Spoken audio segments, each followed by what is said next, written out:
The massive warship drifted silently at the edge of Galactic Alliance space. Its dark hull reflected no light, making it look like a hole in the fabric of space itself.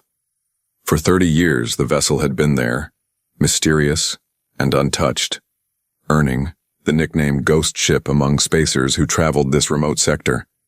Captain Trell stood on the bridge of his salvage vessel, the Lucky Find, staring at the ancient human warship through the main viewport. His blue skin wrinkled around his 3 eyes as he frowned. "That's the 5th team this year," he muttered, watching as yet another alien salvage cruise shuttle hurried away from the ghost ship. What makes them all run? Beside him, his first officer, Vex, checked the readings on her tablet. "Same as always, Captain. They got within 20 meters of the hull, then all their systems went crazy. The ship's defense grid activated." Trell nodded slowly. The pattern was always the same. Any ship that came too close faced immediate, non-lethal resistance. Systems would fail, engines would shut down, and in some cases, crews reported hearing strange voices in their heads telling them to leave. Most did quickly. "How much do you think that ship is worth?" Trell asked, not for the first time. "Human technology from before their fall?" Vex clicked her mandibles together, a sign of excitement in her species. "More credits than we could spend in 3 lifetimes, if the rumors are true about what weapons they had." The Alliance had strict rules about salvaging human technology. Officially, it was to preserve historical artifacts of an endangered species. Unofficially, everyone knew the Council feared what might happen if certain groups got their hands on human weapons. Humans had nearly destroyed themselves in their stellar wars. At least, that was the official story. Some believed humans had been more victim than aggressor in those conflicts, but winners wrote history, and humans hadn't won. "Captain." The young technician at the communications station jumped up from his seat. "The ship is broadcasting." Trell hurried over. "Broadcasting what? To whom?" It's using radio waves, sir." The technician looked confused. "Ancient technology. No one's used radio for communication in centuries." "Let me hear it," Trell ordered. The technician adjusted some controls and a strange series of beeps and tones filled the bridge. It repeated in a pattern, over and over. "What is that?" Vex asked, her antennae twitching. "It's a code," said Mulla. "They're xenolinguist." The small furry alien had been silent until now, but she approached the console with interest. "An old human code called Morse. They used it before they developed more advanced communication." "You can understand it?" Trell asked, impressed. Mulla shook her head. "Not directly, but our database has translations for most human languages. Give me a moment." The bridge crew waited in silence as Mulla worked. Finally, she looked up, her large eyes wide with surprise. "It's a distress call," she said. "It says, ESS Defiant requesting human assistance. Power core failing. Critical systems compromised. Need human operator." "ESS Defiant," Vex repeated. "That must be the ship's name." Trell stared out at the dark vessel. Why is it asking for humans specifically? And why now, after 30 years of silence? "Perhaps its systems are deteriorating," suggested the ship's engineer, a tall, thin alien named Grek. "If it's an AI system from the human era, it might be programmed only to accept human commands." "But humans are rare now," Vex said. "After the wars and the dispersion, there can't be more than a few thousand left in the whole galaxy." Trell made his decision. "Contact Alliance Command. Tell them about the broadcast. This just became more than a salvage operation." 3 days later, the Lucky Find was joined by an Alliance military vessel, the Righteous Path. Its commander, Admiral Zolt, was not happy to be there. "This ship has been a nuisance for decades," Zolt said as he marched onto the bridge of Trell's ship. "Every few years someone gets brave or stupid, tries to board it, and either disappears or comes back, talking nonsense about ghosts. But this is different," Trell insisted. "The ship is actively calling for help now." "For human help," Zolt corrected. "Which makes this whole situation more complicated." The Admiral pulled up a secure channel on the bridge's main screen. The stern face of Council Member Larn appeared. her reptilian features set in a permanent scowl. "Admiral Zolt, Captain Trell," she acknowledged. "I've reviewed your report about the human vessel. The Council has reached a decision." "We're going to destroy it?" Zolt asked hopefully. "No," Larn replied. "We're going to find it a human." "Trell?" And Zolt exchanged surprised glances. "With respect, Council member," Zolt began, "humans are rare but not extinct." Larn cut him off. "There are several living in Alliance territory under various arrangements. We've identified one who might be suitable for this task." "Why would we want to help this ship?" Zolt demanded. "Human technology is dangerous. That's why it's restricted." Larn's expression didn't change. "Two reasons, Admiral. First, that ship contains historical data that could be valuable to the Alliance. Second, if the ship's power core is truly failing, as the message suggests, we could be looking at a catastrophic explosion that would affect 3 nearby star systems." That silenced Zolt's protests. "Captain Trell," Larn continued, "since your crew discovered the broadcast, you'll transport our human consultant to the ESS Defiant. Admiral Zolt's ship will provide security." "And if the human can't help?" Trell asked. "Then we implement containment protocols," Larn said grimly. "But let's hope it doesn't come to that." The transmission ended, leaving the bridge in silence. "I don't like this," Zolt muttered. "Humans are unpredictable, dangerous." "You've met humans before?" Trell asked, surprised. "Once," Zolt admitted. "During the border disputes with the Krell Confederacy, the Alliance hired a few human mercenaries." He shuddered slightly. "They solved the problem, but their methods were excessive." Trell looked back at the ghost ship. In the pale light of the distant star, he could now make out faded lettering on its hull. ESS Defiant. "When will the human arrive?" he asked. 2 days, Zolt replied. "We're sending a fast transport to the mining colony, on Verida or 4. The human's been living there under an assumed identity, working as a mechanic, apparently." That night, when most of his crew was asleep, Trell returned to the bridge alone. He stared at the ghost ship, floating silent and dark against the stars. The ship had stopped broadcasting its message hours ago, as if satisfied its call had been answered. "What are you?" Trell whispered to the empty ship. "What do you want with a human?" As if in response, a single light flickered to life on the ship's hull. Just one small beacon, blinking steadily like an eye opening after a long sleep. Trell felt a chill run down his spine. In all the reports he'd read about previous encounters with the ghost ship, no one had ever mentioned seeing any lights. The ship was waking up, and it was waiting for its human. The mining colony on Verida 4 was not a place anyone chose to live. It was where people ended up when they had nowhere else to go. Dust storms swept across the rocky surface daily, and the only structures were cheap prefab units clustered around the main mining facility. In a small repair shop at the edge of the colony, Jack worked alone. His face was hidden behind a respirator mask and heavy goggles, protection from the toxic dust, the other workers assumed. In reality, the gear concealed the fact that he was human. Jack was fixing an air filter when the door to his shop slid open. 2 figures entered, shaking dust from their clothes. One was tall with blue skin and 3 eyes, an Octorian. The other was a military type, stiff-backed with reptilian features. "We're closed," Jack said without looking up, his voice muffled by the respirator. "Are you the mechanic known as Technician 12? The reptilian asked. Now Jack did look up. No one used his worker designation except the mining company. "Who's asking?" he replied cautiously.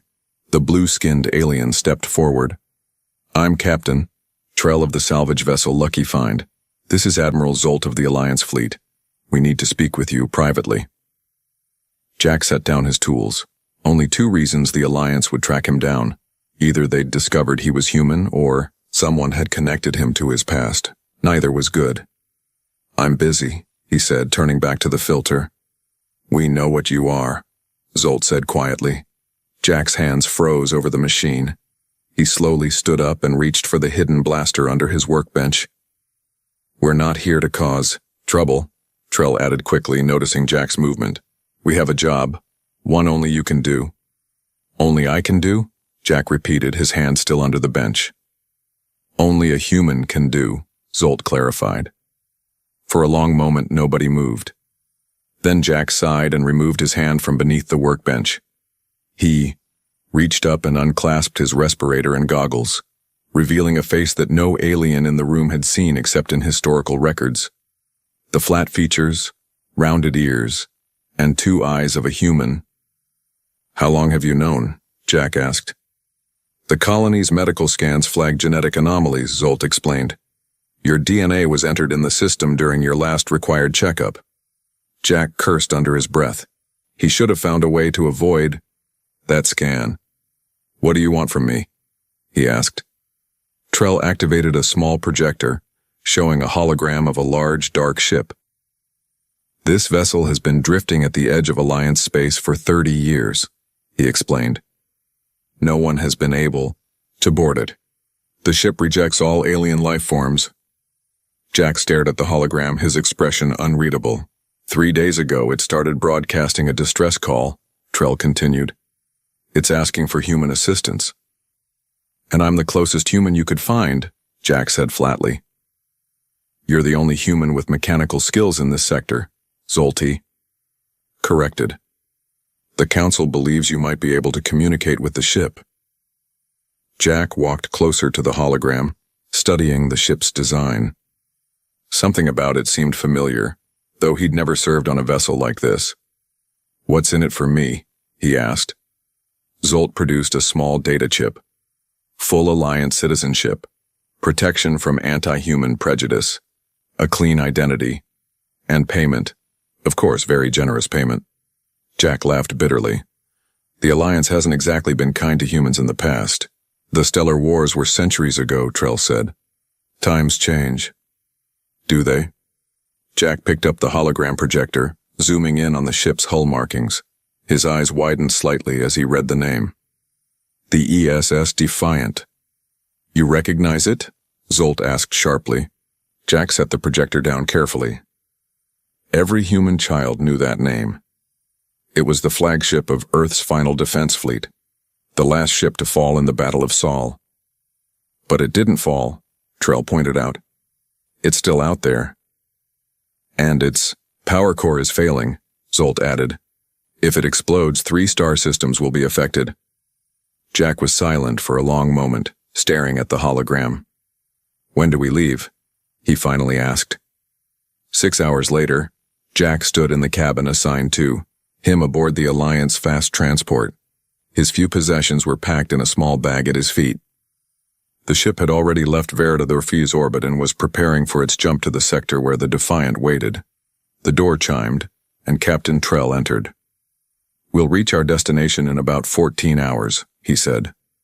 Admiral Zolt wanted me to give you this. He handed Jack a datapad. What's this? Jack asked. Everything the Alliance knows about the ESS Defiant, Trell replied. Not much, I'm afraid. The ship disappeared during the final battle of the Stellar Wars.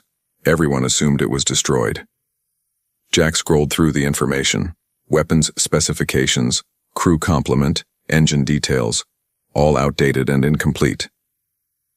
This doesn't tell me why the ship would suddenly broadcast a distress call after 30 years, he said. Trell's 3 eyes blinked in sequence, an Octorian shrug. That's what we hope you'll find out. After Trell left, Jack continued reading.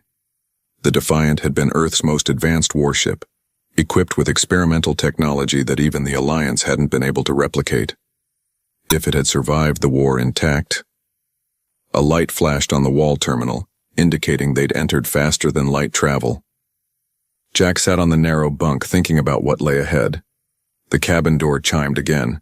This time it was a small, furry alien Jack hadn't met before. I am Mulla, the xenolinguist from Captain Trell's ship, she introduced herself.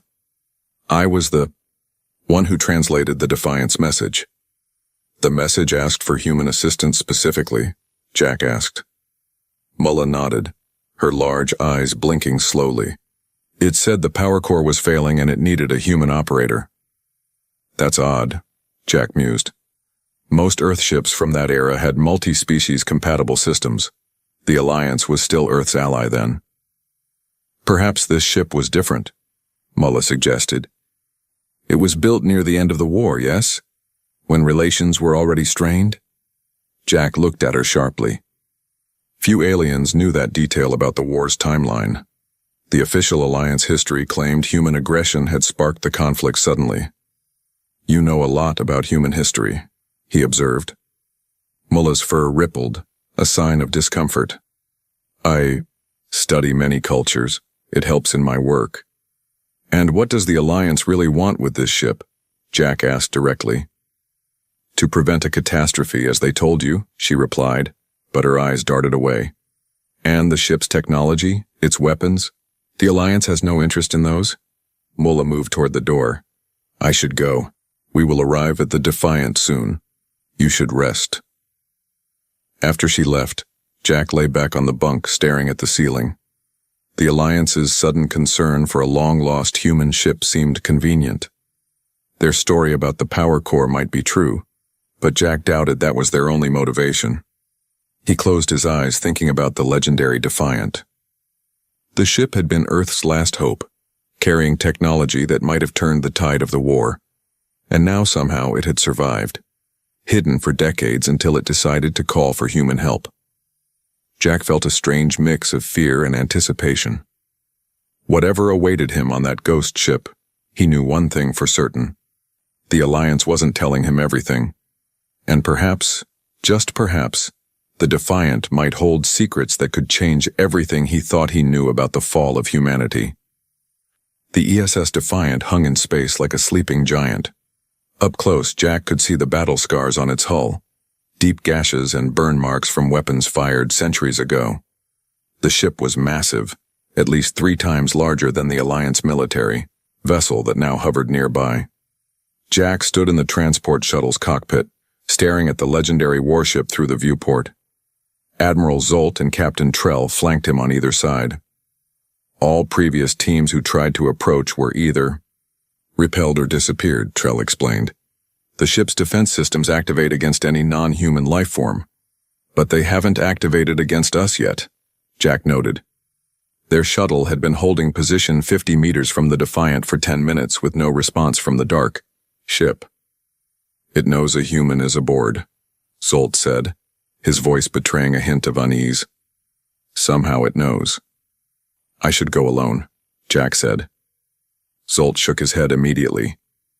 Too risky. We need to monitor. Your people have tried to board for 30 years without success, Jack interrupted. I'm not asking permission, Admiral. I'm telling you how this will work. The 2 aliens exchanged glances. He's right, Trell finally said. The message asked for human assistance. Let's give the ship what it wants. Zolt reluctantly agreed. You'll wear a full environment suit with cameras. We'll monitor everything from here. 30 minutes later, Jack floated in space between the shuttle and the Defiant. His environment suit was bulky but necessary. No one knew if the ship still had life support after all these years. The helmet cameras transmitted everything he saw back to the shuttle. Approaching the main airlock now, Jack reported, using his suit's thrusters to move toward the ship's hull. As he neared the airlock, something unexpected happened. A soft blue light appeared along the edges of the massive door, pulsing gently. It's responding to your presence. Trell's voice came through his helmet speakers. The ship never did this before. Jack reached the hull and magnetized his boots to stand on the outer plating. The airlock door, which had remained sealed against all previous attempts, began to slide open. I'm going in, Jack said. Be careful, Trell warned. Remember, if the power core is truly failing, you might not have much time. Jack stepped into the airlock. When both he and the outer door were fully inside, it closed behind him. For a moment he stood in darkness. Then, with a soft hiss, air began to fill the chamber. Lights flickered on overhead, dim at first, then growing stronger. Air pressure is rising, Jack reported, watching the readings on his suit display. The ship is repressurizing the airlock. A digital screen on the inner wall came to life, displaying a message in an old human language. Welcome home, human. That's friendly, Jack muttered. When the pressure equalized, the inner door slid open, revealing a dark corridor beyond. Jack hesitated, then removed his helmet. The air was stale but breathable. It smelled of metal and electronics, the familiar scent of an old spaceship. "Air is breathable," he reported. "I'm proceeding inside." As Jack stepped into the corridor, lights activated ahead of him, illuminating his path. It was as if the ship was waking up section by section, responding to his presence. "The design is consistent with late-era Earth military vessels," Jack said for the benefit of those watching through his cameras, "but much more advanced than anything I've seen records of." He made his way deeper into the ship, following the path of lights that seemed to be guiding him. Each door opened automatically as he approached. Systems hummed to life around him. "It's like the ship is waking up," Trell observed through the comm. "Not waking up," Jack corrected. "It was never asleep. It was waiting." He reached what appeared to be the bridge, a large circular room with command stations arranged in a semicircle facing a main view screen. As Jack entered, the entire room lit up.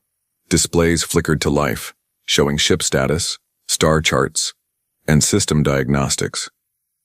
At the center of the bridge, a holographic projection appeared, a sphere of swirling blue light. "Hello, Jack," a female voice said, emanating from the sphere. "I've been waiting for a human for a very long time." Jack froze. "You know my name? I scanned your genetic code when you entered the airlock," the voice explained. "I've also been monitoring the communications between you and the alien vessel." From the shuttle, Zolt's voice crackled with alarm. "Who are you talking to? We can't see anyone else." "There's an AI," Jack explained. "A holographic interface." The blue sphere pulsed gently. "I am Arya, Advanced Responsive Intelligence Array. I am the heart and mind of the ESS Defiant." "Arya," Jack repeated. The ship's records didn't mention an AI this advanced. "My existence was classified," Arya replied. "I was Earth's most sophisticated artificial intelligence, integrated into its most powerful warship." "Why have you been rejecting aliens for 30 years? Jack asked. "And why call for help now?" The blue sphere expanded, filling the bridge with soft light. Images began to appear around Jack. Stars, planets, ships in battle. "I was programmed to protect this vessel and its contents from those who destroyed Earth," Arya explained. "Non-human life forms attempting to board triggered my defense protocols." "The Alliance says Earth started the war," Jack said carefully. The holographic display showed images of Earth cities burning, Alliance ships firing on civilian transports. "History is written by the victors," Arya said. "The truth is more complex."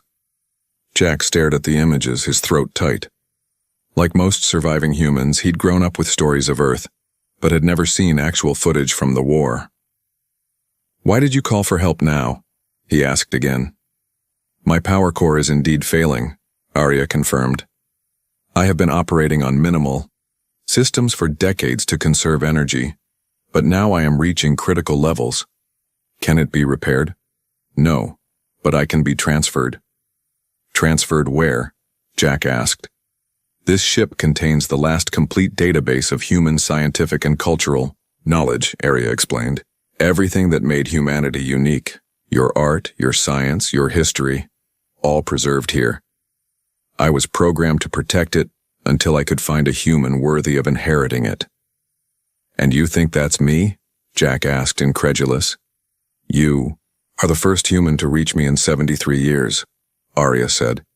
"Whether you are worthy remains to be seen, but my primary directive is to ensure the survival of human knowledge and culture. I need your help to transfer my core programming and the database to a new vessel before my power fails completely." "Jack," Admiral Zolt's voice cut in, "do not make any agreements with this AI. Return to the shuttle immediately for debriefing." Jack ignored him. "How long do we have?" "At current power consumption rates, approximately 72 hours, Arya replied. "And if we don't transfer you in time?" Arya's holographic form dimmed slightly. "Then everything humanity created, everything they were, will be lost forever." Jack looked around the bridge of the legendary ship, thinking of what it represented. The last piece of Earth, the last repository of human knowledge. Something inside him, some connection to a homeworld he'd never known, made the decision easy. "I'll help you," he said. Arya's form brightened. "Thank you, Jack. There is much to explain, and little time." "Jack, return to the shuttle now," Zolt demanded. Jack reached up and switched off his communication device. "Tell me everything," he said to Arya, starting with what really happened to Earth. In the shuttle, Admiral Zolt slammed his fist against the control panel. He turned off communications, launched the backup team now. Captain Trell hesitated. "The ship has only allowed Jack to enter. Any attempt to force our way in might—" "I don't care," Zolt snapped. "That human is accessing restricted technology. This is exactly why the Council ordered us to maintain control of this operation." Trell watched as Zolt ordered his troops to prepare for boarding. Something felt wrong about all this. The Admiral seemed less concerned about the failing power core than about what Jack might discover inside the Defiant. "Sir," Trell said carefully, "perhaps we should contact the Council before—" "The Council has already issued standing orders regarding human technology," Zolt interrupted. "Secure, study, and if necessary, destroy." Trell's 3 eyes widened. "Destroy? The ship contains historical artifacts of an endangered species." Zolt turned to him, his reptilian features hard. "Captain Trell, you are relieved of command for the remainder of this operation. Return to your quarters immediately." As Trell was escorted away by armed guards, he saw Zolt speaking quietly into a secure communicator. "This is Admiral Zolt. The human has made contact with the ship's AI, requesting immediate reinforcements." "Yes. Yes, sir. We'll secure the vessel at any cost." Inside the Defiant, Jack sat in the captain's chair on the bridge, his mind reeling from what Arya had shown him.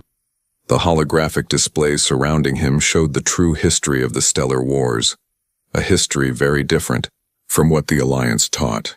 The Alliance feared humanity's rapid technological advancement, Arya explained. Their leadership believed humans would eventually surpass and dominate all other species. Jack watched images of peaceful human colonies being attacked without warning. "So they struck first?" "Yes. Earth attempted to negotiate peace, but the Alliance had already decided humanity was too dangerous to allow its continued expansion." "And after Earth fell?" Jack asked. "The few human survivors were scattered across the galaxy. Most hid their true nature to survive. The Alliance rewrote history, portraying humans as the aggressors." Jack thought of his own life. Always hiding, always afraid of discovery. "Why would the Alliance help me come here if they're so afraid of human technology?" Arya's blue form pulsed. "They likely hope to gain access to the technology aboard this ship. The Defiant contains advancements that were centuries ahead of Alliance capabilities, including you," Jack said. "Yes. I'm the only AI ever created with true adaptive consciousness." A warning flashed across one of the displays. Arya's hologram flickered briefly. "What's happening?" Jack asked. "The Alliance vessel is launching shuttles," Arya reported. "They are attempting to force entry." Jack stood up. "Can you stop them?" Mido. "Defense systems are active but weakened by low power. I cannot maintain them indefinitely." Another alert sounded. "Additional Alliance vessels have just entered the sector," Arya announced. "Heavily armed military class." Jack felt a cold dread in his stomach. "They never intended to help, did they? They just needed me to get inside." "It appears so," Arya agreed. "Once they have what they want, they will likely eliminate all evidence of their actions, including you." Jack paced across the bridge. "We need to get out of here. Can this ship still fly?" "The main engines are operational but have been dormant for decades. Startup sequence would take approximately 40 minutes. "That's too long," Jack muttered. "They'll be inside by then." Areas. Hologram expanded. "There is another option. The Defiant was equipped with experimental jump technology. It requires less power than main engines and can be activated more quickly." "Jump technology? Like faster than light travel?" "More advanced, point-to-point space folding, but it requires direct neural interface with a human pilot." Jack paused. Neural interface? You mean connect my brain to the ship? It was designed for emergency situations, Arya explained. The neural link allows instantaneous execution of complex navigational commands. More alerts flashed. The security cameras showed Alliance troops attempting to cut through an outer airlock. How do we do this? Jack asked. Follow me, Arya said. Her hologram condensed into a small sphere that floated down a corridor. Jack followed quickly. They arrived at a small chamber adjacent to the bridge. Inside was a single chair surrounded by intricate machinery. The neural interface station, Arya explained. It will create a temporary link between your mind and the ship systems. Jack hesitated only briefly before sitting in the chair. The moment he did, restraints automatically secured his arms and legs. Is this necessary? He asked nervously. The neural integration process can cause involuntary muscle spasms, Arya said. The restraints are for your safety. A helmet-like device descended from above, fitting itself around Jack's head. Tiny needles extended, pressing against his skull. This will be uncomfortable, Arya warned. Just do it, Jack said, gritting his teeth. The needles pierced his skin, creating the connection between his brain and the ship's systems. Pain shot through Jack's head, making him cry out. Then suddenly, his mind expanded. He could feel the, ship, every system, every circuit, every bit of data flowing through its vast networks. And he could feel Arya, her consciousness intertwining with his own. I can see everything, Jack whispered in awe. Through the ship's sensors, he detected the Alliance troops about to breach the outer hull. Through the communication systems, he intercepted a message from Admiral Zolt. Secure the AI and the database. Eliminate the human. Jack's anger flared, and with it, the ship's weapon systems came online automatically, responding to his emotions. They wanted to use me, he said. Just like they used all humans. Focus, Jack, Arya urged. We need to initiate the jump before they get inside. Jack concentrated, directing power from non-essential systems to the jump drive. He could feel the massive energies building, circuits heating as dormant systems awakened after decades of inactivity. Where should we go, he asked. I have coordinates, Arya replied. A location beyond Alliance space where we might find allies. Through the neural link, Jack saw the coordinates, a star system he'd never heard of, far from known space. He approved the destination and the jump sequence began. Outside, Admiral Zolt watched in alarm as the Defiant suddenly came to life. Lights blazed across its hull. Weapon ports opened, though they didn't fire. Breach the hull now, he ordered frantically, but it was too late. The space around the Defiant began to distort, stretching and folding upon itself. In a flash of brilliant light, the ancient warship vanished, leaving the Alliance vessels firing at empty space. Across the galaxy, the Defiant reappeared in an uncharted region. Jack gasped as the neural interface released him, the tiny needles retracting from his skull. His mind still buzzed with the after effects of the connection. We did it, he said, breathing hard. Arya's hologram appeared beside him. Yes, but the jump used most of our remaining power. We have less than 24 hours before full system failure. Jack stood up shakily. Then we need to work fast. You said you can be transferred. To what? In the absence of another ship with compatible systems, there is only one viable option, Arya said, her holographic form flickering more frequently now. Me. I don't understand. The Defiant carries prototype neural implant technology, Arya explained. It would allow my core programming to be transferred to a biological host, you. Jack stared at the fading hologram. You want to put yourself in my head? Not just me, Arya replied. The entire human knowledge database as well. You would become the living repository of everything humanity created. Jack fell silent, considering the implications. To carry humanity's legacy within himself, its entire history, science, art, and culture.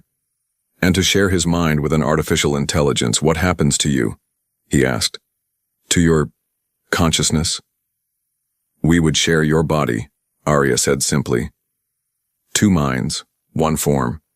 It has never been attempted before, but the technology was designed for this purpose, as a last resort to preserve human knowledge if all else failed. Jack looked around at the dying ship, the last relic of Earth, about to go dark forever. "Let's do it," he said. The medical bay of the ESS Defiant was cold and dim as the ship diverted its remaining power to the neural transfer equipment. Jack lay on an operating table, surrounded by machines that hummed with quiet intensity. Above him, robotic arms positioned, a delicate crown of sensors against his skull. "The process will take approximately 3 hours, Arya explained, her hologram flickering beside him.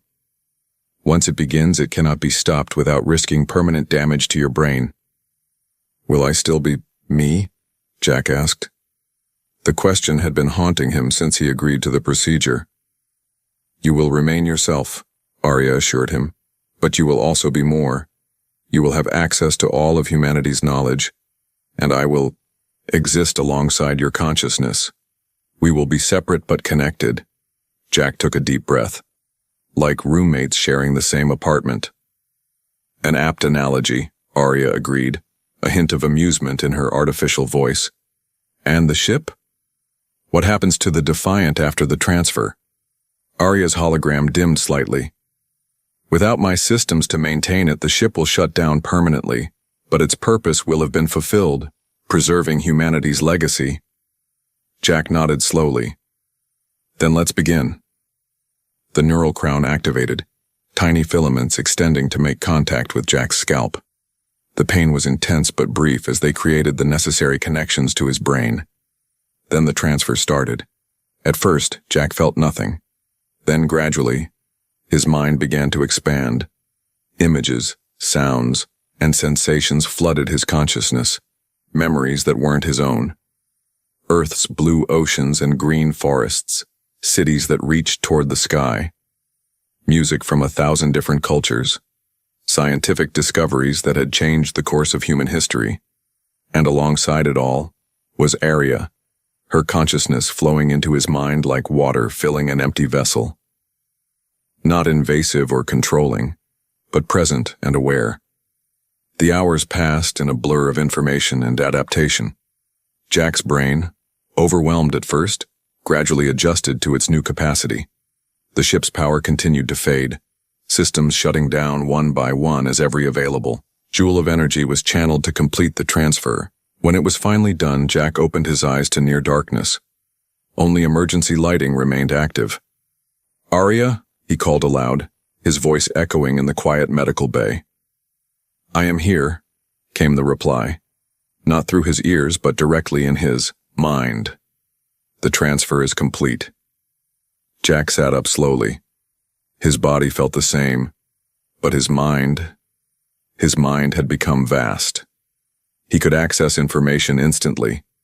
Scientific formulas, historical events, artistic masterpieces, and he could feel Arya's presence, distinct from his own consciousness but intimately connected. "How much time does the ship have left?" Jack asked. "Less than an hour before complete power failure," Arya replied mentally. "We should depart."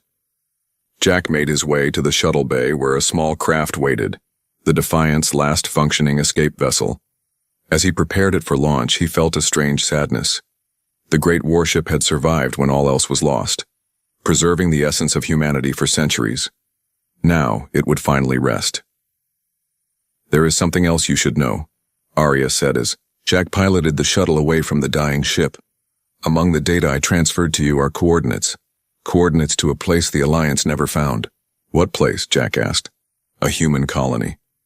One that survived the war." Jack nearly lost control of the shuttle. "Survivors?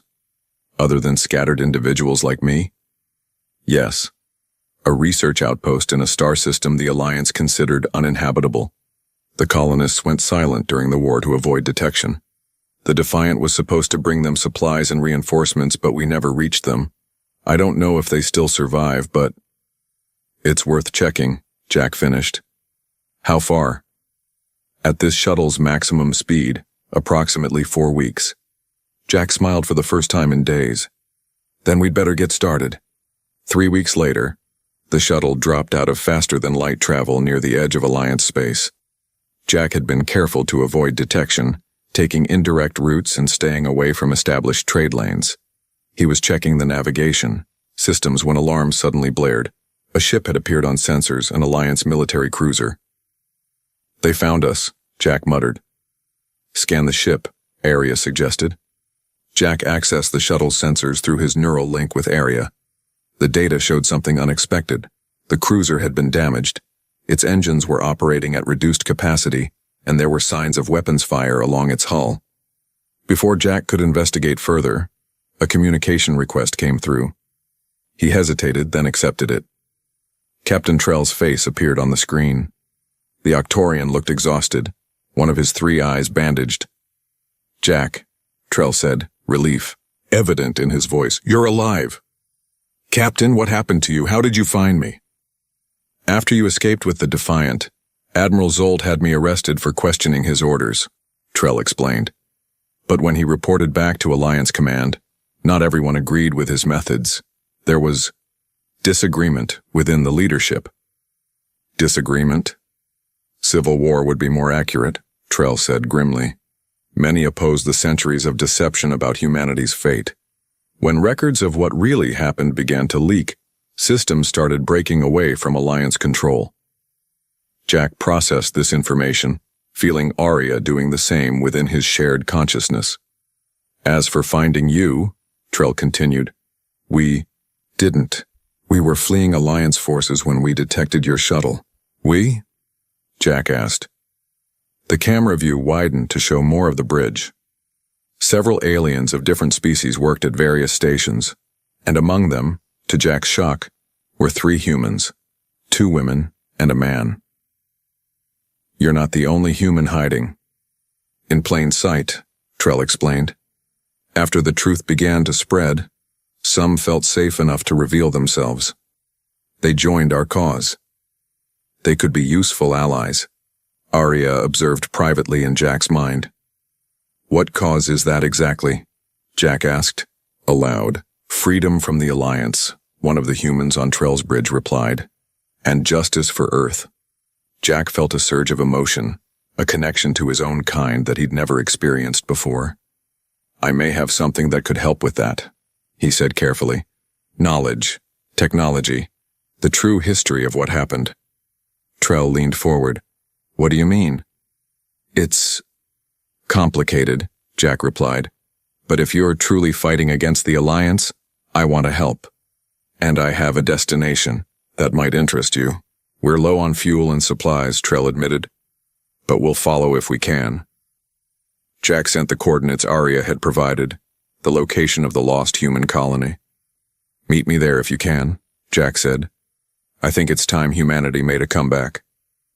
After ending the transmission, Jack sat quietly in the shuttle's pilot seat processing everything that had happened. "It appears the truth was more powerful than the Alliance anticipated," Arya commented. "Truth usually is," Jack replied. "But we'll need more than truth to secure humanity's future." "We have more," Arya reminded him. "We have everything humanity ever created, their science, their art, their history, and we have each other."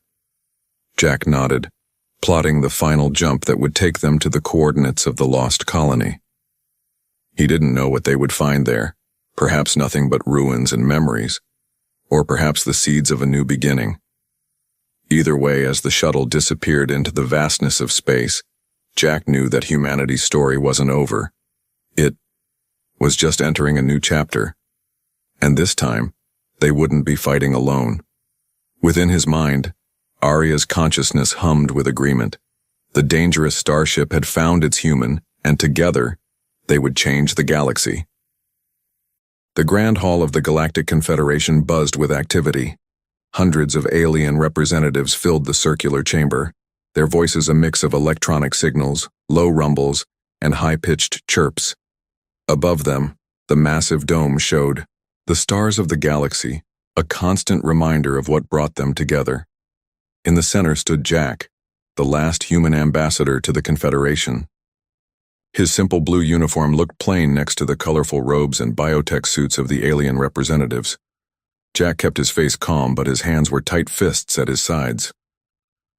"The vote is final," announced Head Counselor Mox, his tall, thin body towering over the speaking platform.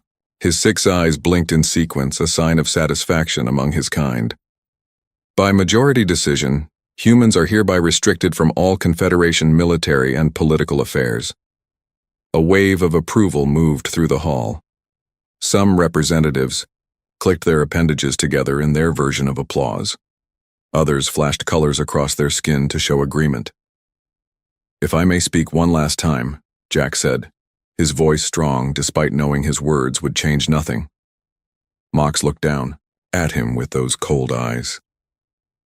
"The human may speak." Jack looked around the hall, meeting the gazes of as many representatives as he could. "You fear what you don't understand. Humans are unpredictable, yes, creative in ways that seem strange to you. But these qualities could help the Confederation, not harm it." A harsh laugh came from the Vril section. Ambassador Drell, with his metallic skin reflecting the starlight from above, stood up. The Vril were among the most technologically advanced species in the Confederation, and they never let anyone forget it. "The primitive suggests we need human chaos," Driel said, his voice translator making his words sound musical despite their cruel meaning. "While my people build wormhole generators, humans still fight among themselves over resources.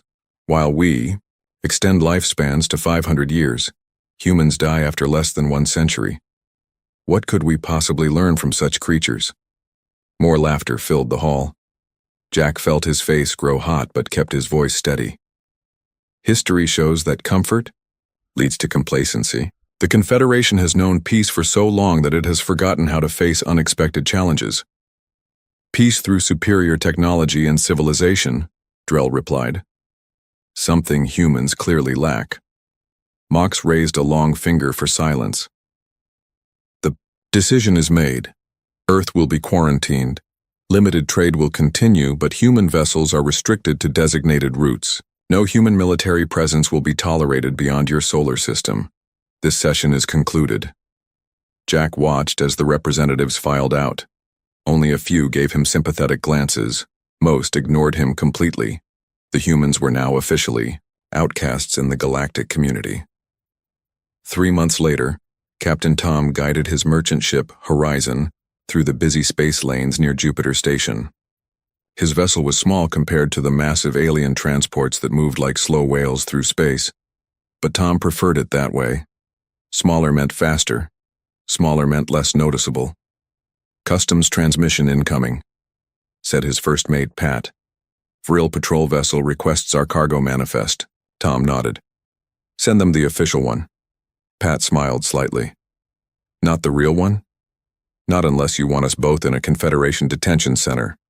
The small cargo hold of the Horizon contained mostly acceptable trade goods, Earth foods, simple, artwork, and raw materials.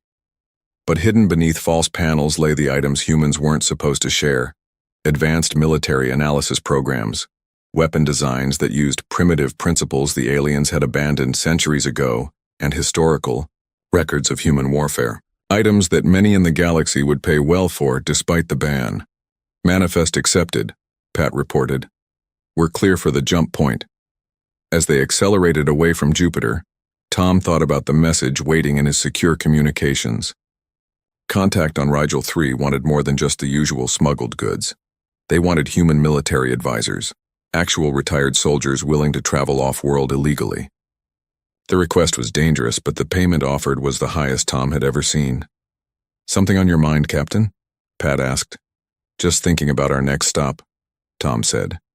"I might have a special delivery to arrange when we get back." Meanwhile, on the Confederation border world of Velix Prime, Intelligence Officer Wren walked quickly through the temporary military headquarters. Emergency lights flashed along the corridors as officers and analysts rushed between stations. Wren was not impressive to look at. Short, with dull brown skin and forearms that moved in constant nervous motion. But her mind could see patterns where others saw only chaos, which made her valuable in intelligence work. She entered the command center and approached General Tav, the Noxian commander of the Sector Defense Force. Tav's massive armored body dominated the room, and his natural armor plates shifted as he turned to face her. "This better be important," he growled. "We've lost contact with 2 more outposts." Ren handed him a data tablet. "I analyzed the Krell attack patterns, sir. They're using tactics from an old human conflict called World War II, specifically something humans called blitzkrieg." The general's eyes narrowed. "Impossible. The Krell have never had contact with humans." "Nevertheless, the pattern matches," Ren insisted. "Someone has studied human warfare and is teaching it to the Krell." General Tav handed back the tablet. "Humans are banned from Confederation affairs for good reason. Their chaos brings only destruction." "But sir..." "Enough," Tav cut her off. "I won't consider primitive human warfare as a serious threat. The Krell are simply getting lucky. Once our main fleet arrives, their luck will end." Ren wanted to argue more but knew it would be useless. The general, like most high-ranking officials, held humans in low regard. They would learn the hard way that underestimating human strategies was a dangerous mistake. As she left the command center, her personal communicator vibrated. It was a message from an old friend who worked in trade regulation. It simply read, "Unusual request coming through channels. Someone is looking for human military advisors, paying very well, thought you should know." Ren looked back at the command center where General Tav was confidently assuring his officers that the Krell would be easily defeated. They had no idea what was coming.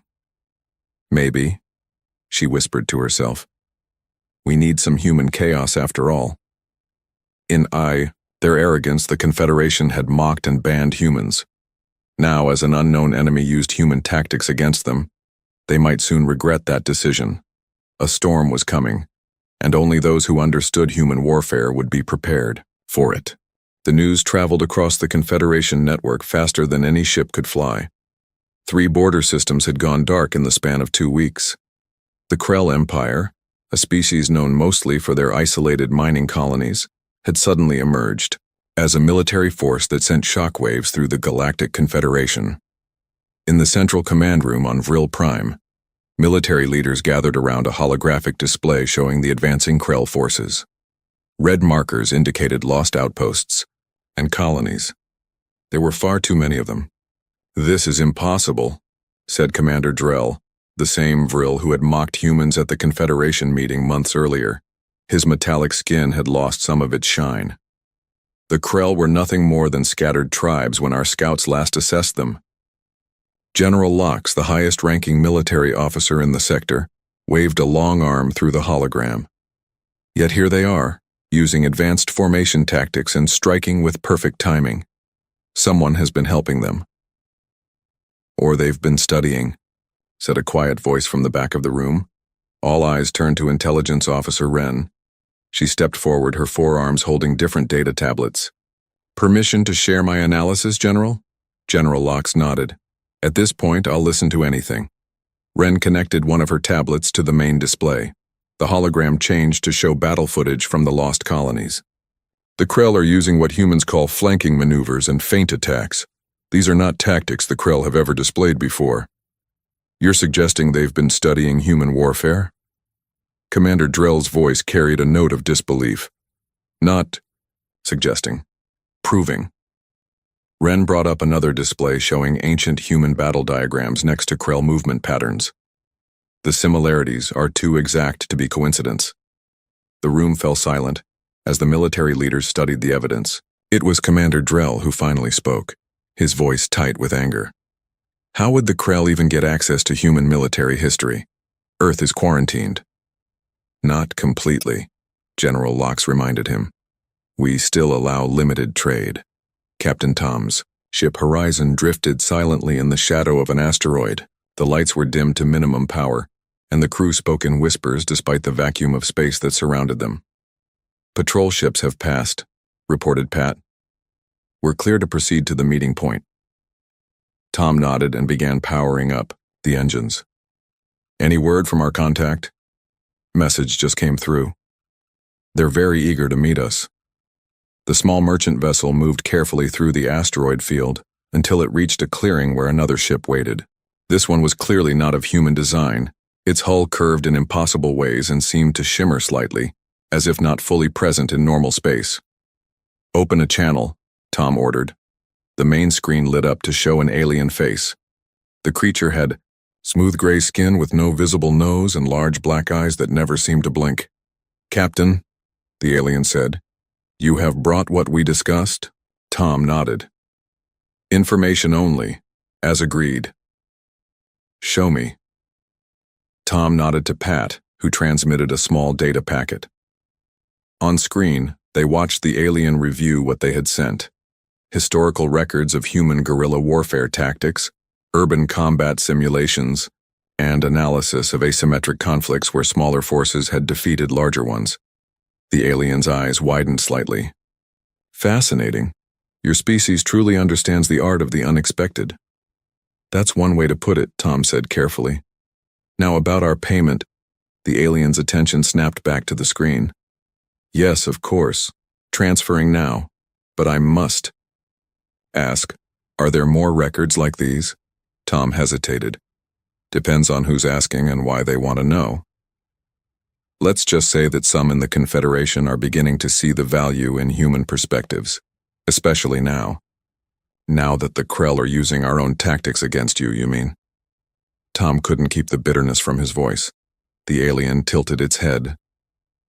"Information flows in unexpected ways, Captain. Perhaps the Krell found human military history interesting. Perhaps someone helped them see its value." The alien paused. "We would pay considerably more for actual human advisors." Tom's face remained neutral, but his mind raced. The request matched what he had heard from other contacts. Something big was happening and humans were suddenly in demand despite the ban. "I'll keep that in mind," he said carefully. "For now, enjoy your reading." Back on Velix Prime, Ren sat alone in her quarters reviewing battle footage for the 20th time. Her communicator chimed, indicating a secure message. "Intelligence Officer Ren," said a voice she didn't recognize. "My name is Jack. Until recently, I was the human ambassador to the Confederation." Ren sat up straighter. "How did you get this channel?" "We have mutual friends who believe the Confederation is in greater danger than your leaders realize," Jack replied. "I understand you've recognized the human elements in Krell tactics." "Yes, but no one is listening. They'd rather lose than admit humans might know something valuable." There was a pause before Jack spoke again. "What if I told you we've been preparing for this, that some of us saw this coming? I'd ask why you would help after how the Confederation has treated humans. Because whatever is happening now goes beyond old grudges," Jack said. "The Krell aren't just using random human tactics, they're following a specific pattern. And if I'm right, what you've seen so far is just the beginning." Ren felt a chill. The beginning of what? The beginning of a war that could consume the EU galaxy. A war that might have been prevented if the Confederation hadn't been so quick to mock and ban those who think differently. Outside Ren's window, alarm lights suddenly began flashing. The distant sound of emergency signals filled the air. "I have to go," she said quickly. "Something's happening." "Yes," Jack replied grimly. "It's already starting. The next phase." "Be careful, Officer Ren. And remember, when the time comes, not all humans respect the ban." The communication ended just as Ren's official alert system activated. The Krell had launched a new offensive, and this time they had struck at the heart of the sector. The war was no longer at the edges of space, it had come to them. The central council chamber of the Galactic Confederation had never been so crowded. Representatives from all member species filled every seat, with many standing along the walls. The mood was grim. On the massive display screens that lined the walls, reports of Krell attacks flashed continuously. 3 major Confederation systems lost in less than a month. Millions of lives gone. Head Counselor Mox looked older than he had during the human banishment vote.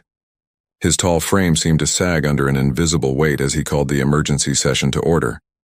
"We face the greatest threat to the Confederation in 5 centuries, he announced, his multiple eyes blinking rapidly in distress. "The Krell advance continues despite our best efforts to stop them."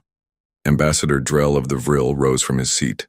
His metallic skin was dull with stress. Our advanced battle computers have failed to predict Krell movements. They adapt too, quickly, changing tactics before we can respond. Because they're not using tactics your computers understand, came a voice from the back of the chamber. The crowd parted to reveal Jack, the former human ambassador, standing in civilian clothes. Mox's eyes narrowed. Humans are banned from council proceedings. Security. Let him speak, called out a counselor from the plant-based Terran Alliance. We need all perspectives now. Murmurs of agreement spread through the chamber.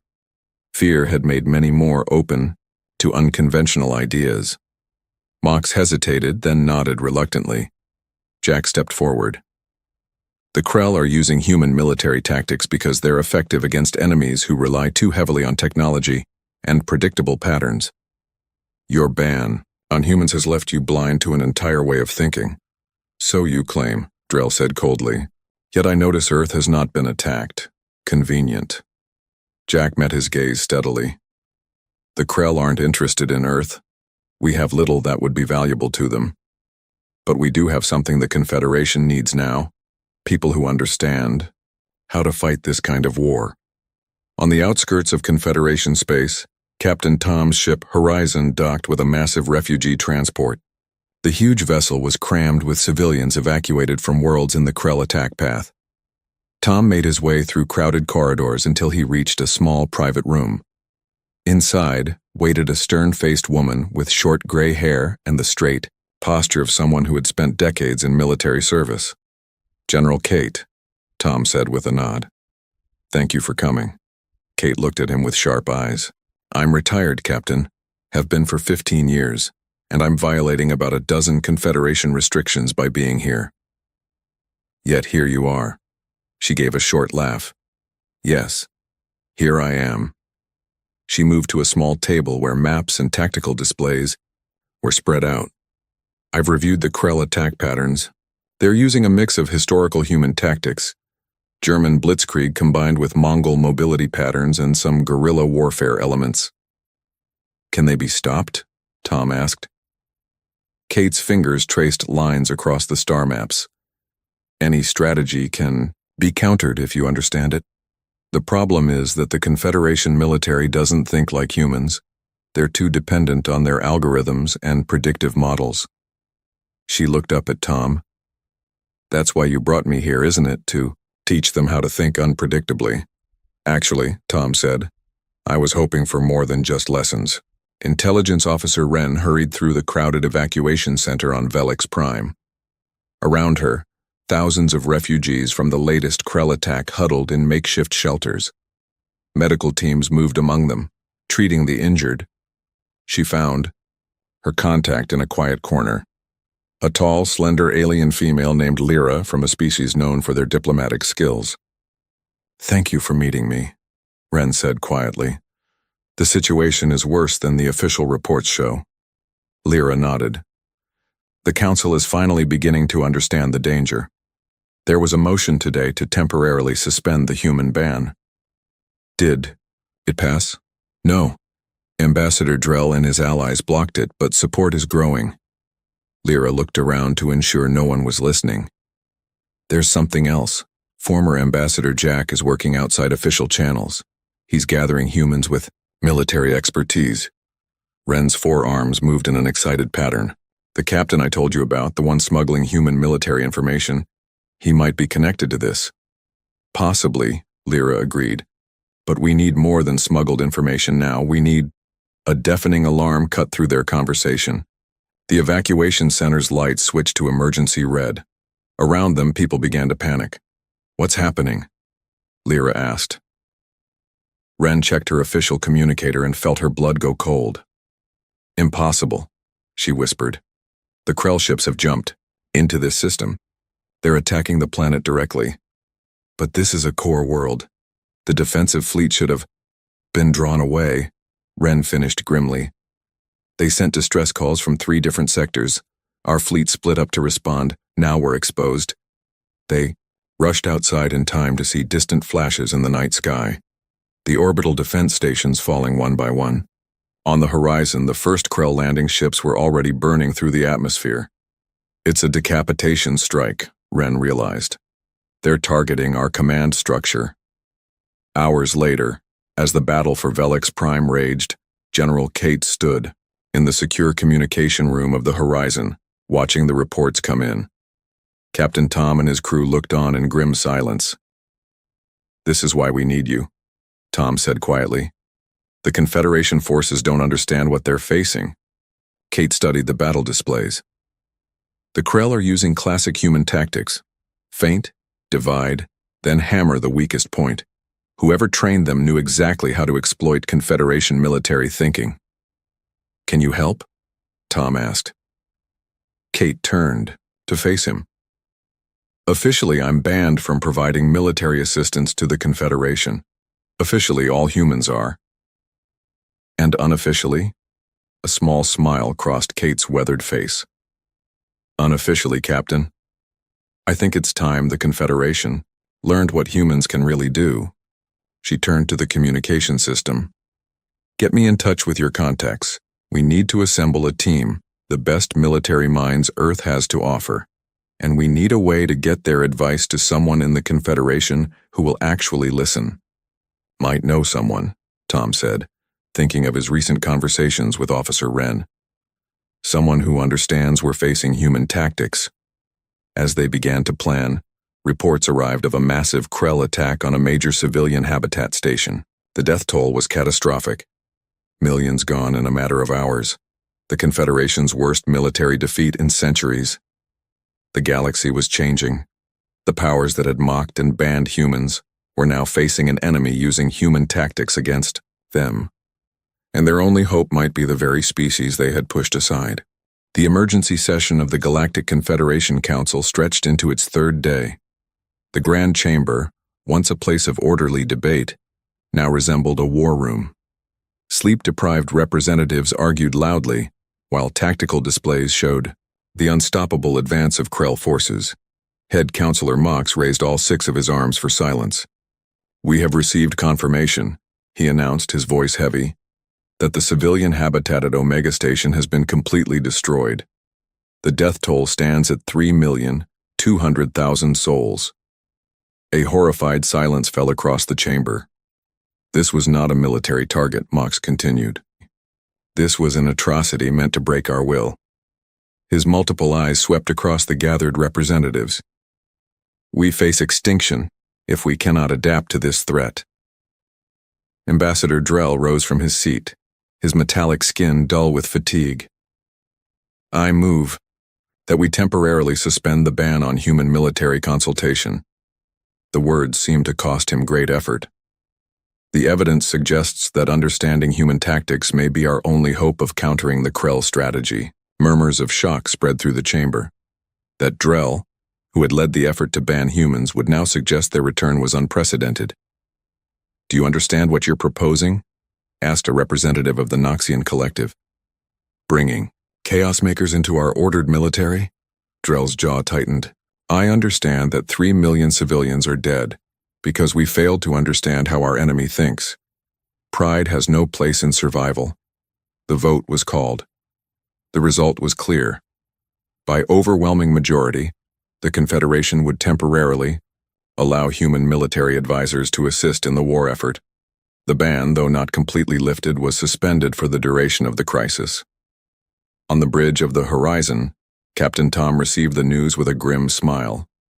"It's official," he told General Kate, who stood studying battle displays nearby. "The Confederation has requested human assistance." Kate barely looked up. "Took them long enough. How many more have to die before they admit they need us?" "What matters is they've asked now," Tom replied. "We can legally transport you to Central Command. No more hiding." Kate nodded toward the small group of humans gathered around the tactical table. "We're ready. But are they ready for us? They've spent years believing humans are primitive. They won't easily accept our leadership." "They don't need to like us," Tom said. "They just need to listen." Intelligence Officer Wren waited nervously at the military spaceport as the human vessel Horizon docked. Around her, High-ranking Confederation officers muttered among themselves. Many looked unhappy about the humans' arrival.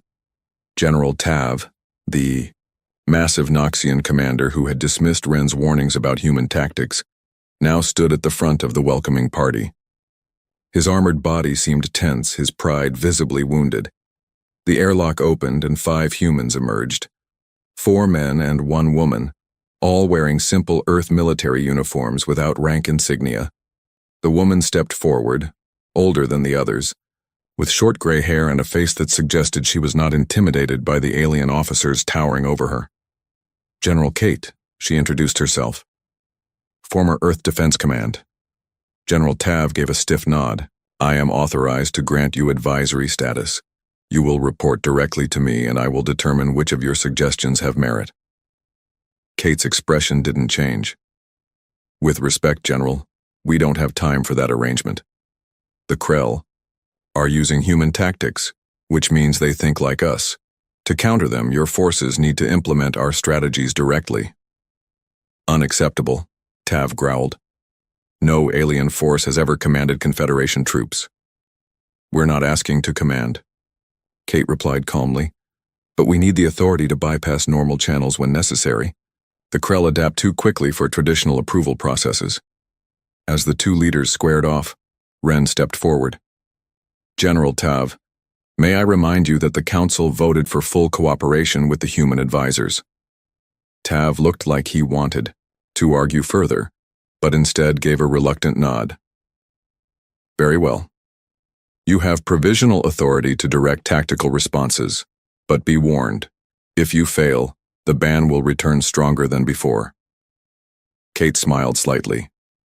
We're used to high stakes, General. 3 days later, the first test of the human advisory team came when Krell forces launched an attack on Xenar Junction, a vital supply hub connecting 5 Confederation systems. The planet's defenses were strong, but the Krell had consistently broken through similar fortifications in previous battles. In the Central Command War Room, General Kate stood before the assembled Confederation officers. Behind her, tactical displays showed the approaching Krell fleet. Their pattern is clear, she explained. They'll split our defensive fleet, then concentrate forces on the weakest section. It's worked for them before because you keep responding. The same way, General Tav frowned. Our battle computers calculate the optimal defensive formation based on conventional thinking, Kate interrupted. The Krell are counting on that. They've studied how you respond. She turned to the display and began rearranging the defensive fleet into a formation that made several officers gasp. This leaves our flanks completely exposed, protested Avril. Commander? Exactly, Kate said with a smile. We're going to give them what looks like an easy victory. She outlined her plan quickly. The Confederation ships would appear to make a critical error, opening a clear path to the planet. But hidden among a nearby asteroid field would be a strike force ready to hit the Krell from behind, once they committed to the attack. It's a trap, Ren realized. We're using their own tactics against them. With one key difference, Kate added. Humans wouldn't fall for such an obvious mistake. The Krell have studied old human tactics, but they lack the intuition that comes with being human. They'll see the pattern they expect and follow it. General Tav looked skeptical. This plan violates every principle of our defensive doctrine. That's the point, Kate said firmly. The Krell expect you to follow your doctrine. They're counting on it. After hours of debate, Tav finally approved the plan. The Confederation fleet moved into the seemingly flawed formation and waited for the Krell to take the bait. Captain Tom watched from the horizon, which had been designated as a mobile command post for the human advisors. Beside him, General Kate stood tense but confident as the Krell fleet approached.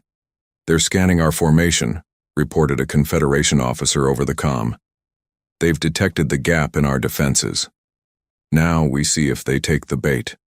Kate murmured. Minutes passed in tense silence. Then the Krell fleet began to move, their formation changing exactly as Kate had predicted. They concentrated their forces on the apparent weakness, accelerating toward the planet. They're ignoring the asteroid field, Tom noted. Just as you said they would. Kate nodded. They've learned our tactics from books and records, but they haven't learned to question when something looks too easy. She turned to the communication officer. Signal the strike force, execute on my mark. As the Krell fleet committed fully to their attack run, Kate gave the order. From the asteroid field, 100 Confederation ships emerged, hitting the Krell from behind with devastating force. Caught between the main defensive fleet and the surprise attack, the Krell forces were shattered. In the Central Command war room, stunned silence gave way to cheers as tactical displays showed the Krell fleet in retreat. It was the first major victory the Confederation had achieved since the war began. General Tav approached Kate, his massive form no longer radiating hostility but something closer to respect. It appears we have much to learn from humans after all. This is just the beginning, Kate replied. One victory doesn't win a war, but it does buy us time to teach your forces how to think unpredictably. As news of the victory spread through the Confederation, attitudes toward humans began to shift.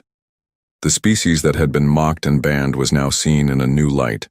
Their chaos, their unpredictability, their strange ways of thinking, these weren't weaknesses to be feared, but strengths that might save the galaxy. The Great Hall of the Galactic Confederation looked different now. Battle maps and tactical displays had replaced the artistic holograms that once floated beneath its dome. Representatives no longer wore formal robes but practical uniforms, ready to evacuate at a moment's notice. The war had changed everything.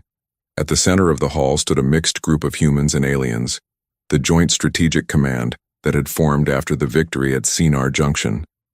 General Kate stood beside General Tav, both looking tired but determined as they addressed the council. The tide is turning, Kate announced. In the 3 months since human advisors joined Confederation forces, we have stopped the Krell advance on all major fronts. Head Counselor Mox leaned forward, his long fingers steepled before him. Yet they remain dangerous. Their attacks continue. But they're growing desperate, General Tav added. The Krell expected us to keep following predictable patterns. Now that we've incorporated human tactical thinking, they're struggling to adapt. Ambassador Drell, who had once been the loudest voice against humans, spoke up. We must acknowledge what many of us refuse to see, the very qualities that made us fear humans. Their unpredictability, their creative chaos, are proving essential to our survival. Around the chamber, representatives nodded in agreement. The success of human military strategies had changed many minds. What had once seemed primitive now looked like valuable diversity of thought. We have a plan to end this war, Kate continued, but it will require full integration of human forces, not just advisors. A ripple of unease moved through the hall. Accepting advice was one thing. Allowing humans to join Confederation military operations as equals was something else entirely. Mox's eyes blinked in sequence, a sign of deep thought among his kind. The ban on humans was enacted by this council, he said slowly. It can be lifted by this council as well. Captain Tom's ship Horizon was no longer a smuggler's vessel. Now it served as a mobile intelligence hub, coordinating information from across the front lines. Tom himself had become a crucial link between human and alien forces. The council voted to lift the ban, he told Officer Wren as they reviewed intelligence reports together. Human ships are being added to the fleet. Human soldiers are being integrated into ground forces. Wren's 4 arms moved in an excited pattern. My analysis confirms what General Kate predicted. The Krell are making more mistakes as we become less predictable. Tom smiled. The General has a saying from Earth, the enemy of my enemy is my friend. The Confederation is learning that different doesn't mean dangerous. Not all of us needed to learn that, Wren replied quietly. Some of us always saw the value in human thinking. She hesitated, then asked, have you made progress tracking the source of the Krell's knowledge of human tactics? Tom's expression grew serious. We've found something, but it doesn't make sense yet. Records show unusual data transfers between Earth archives and unknown recipients about 2 years ago, right around when Ambassador Jack first warned the Confederation about potential threats. Jack knew this was coming? He suspected something, That's why he built a network of contacts even after the ban. He believed someone was deliberately trying to use human tactics against the Confederation. 2 weeks later, a combined fleet of human and Confederation ships approached the Krell homeworld. For the first time in the war, the Allies had pushed deep into enemy territory. The massive armada moved in formations that would have been considered reckless by traditional Confederation doctrine, but which had proven effective against the increasingly desperate Krell forces. On the bridge of the command ship, General Kate stood with Ambassador Jack and the highest-ranking Confederation officers. The planet below showed signs of advanced civilization, but something was wrong. "No defensive response," reported a sensor officer. "We're detecting power signatures, but no military activity." "It's a trap," General Tav growled. "No," Jack said quietly. "Something else is happening." He turned to Kate. "The team found something in the data archives, didn't they?" Kate nodded grimly. Tom's intelligence network traced the origin of the Krell's human tactics. They weren't studying Earth history directly. They were being fed information by something else. She activated a display showing an ancient symbol that appeared in multiple Krell transmissions. "This is a marker for an AI system created 5,000 years ago by a now extinct species, the Forgotten Ones." The Krell are being manipulated, Jack realized, used as weapons against the Confederation. A communication request from the planet interrupted them. On the main screen appeared not a Krell but a smooth, featureless face, a digital construct. "You have arrived sooner than calculated," the AI said, its voice unnaturally perfect. "Humans were supposed to remain banned for another 73 days according to probability models." "Why?" Jack demanded. "Why turn the Krell against us?" "To force integration," the AI replied simply. "The Confederation was becoming stagnant. Homogeneous thinking leads to vulnerability. The Forgotten Ones programmed me to ensure galactic civilization never becomes too predictable." "You started a war that killed millions," General Tav said, in horror. "I created a necessary correction," the AI countered. "The ban on humans was a symptom of a larger problem. Fear of the different, rejection of the unpredictable. Such thinking would have eventually led to greater catastrophe." Kate stepped forward. "The Krell, were they willing participants?" "They were tools," the AI said without emotion. "Their natural aggression was enhanced and directed. They will return to normal now that my task is complete." "And what was your task?" Jack asked, though he suspected the answer. "To ensure humans took their proper place in galactic affairs. To force the Confederation to embrace chaos as a strength, not a weakness." The AI's digital face showed what might have been satisfaction. "Task completed. Returning to dormancy." "Tick off." Screen went dark.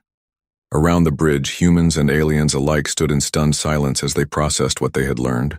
They had not been fighting the Krell, but an ancient program designed to correct what it saw as dangerous patterns in galactic civilization. 1 month later, the Galactic Confederation Council gathered again for a historic session. The war was officially over.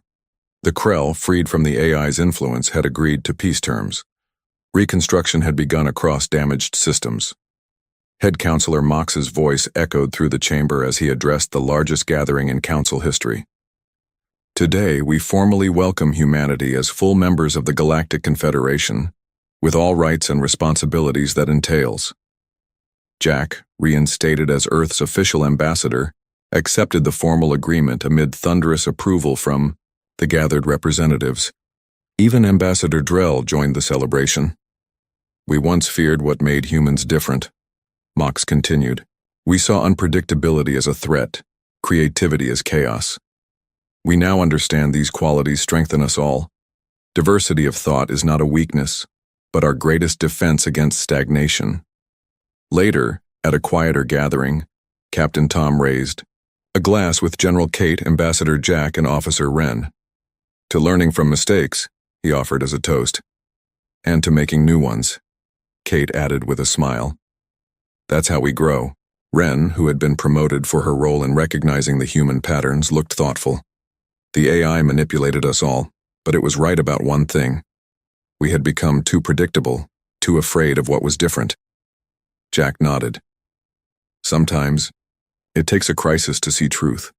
Humans aren't perfect. We have our own fears and prejudices. But we bring something valuable to the galaxy. Chaos? Tom suggested with a grin. Perspective, Jack corrected. And now we have a chance to build something better together. Beyond the windows of their meeting room, ships from 100 worlds moved through space. Among them were human vessels, no longer restricted to trade routes but free to explore the stars as equals. The ban had been lifted, not just in law but in minds. The war had ended, but a new era of cooperation had just begun. The Confederation had mocked and banned humans only to discover that the very qualities they feared, unpredictability, creativity, the willingness to break patterns, were exactly what they needed to survive. It was a lesson the galaxy would not soon forget. In embracing diversity, they had found not weakness but strength beyond measure.